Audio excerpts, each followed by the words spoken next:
installation step by step in this video.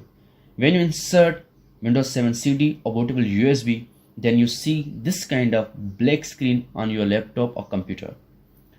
Press any key to boot from CD or DVD. It means you need to press space key or space bar from keyboard. So just press it, click it, and then Windows is loading files will appear on your computer. Now here on this kind of window, you need to click on this next button here. That's it. So click on it. Alright. Now click on this install now button. Click on it. Okay. Setup is starting now. Have a patience. Okay.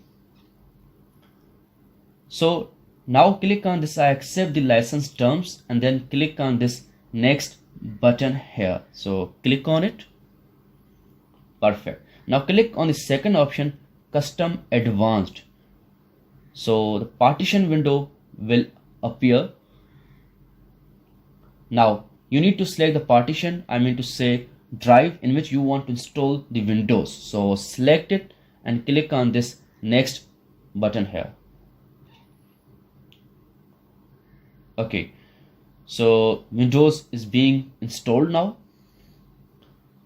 It may restart, so don't worry about that. It will be automatically restarted. So have a patience. All right, wait a little. So after such events, finally you will see this kind of window. You need to set your username here and then click on this next button. Okay, click on it. Now set your passwords here, password here, again password here, and then hint, and then click on this next button here.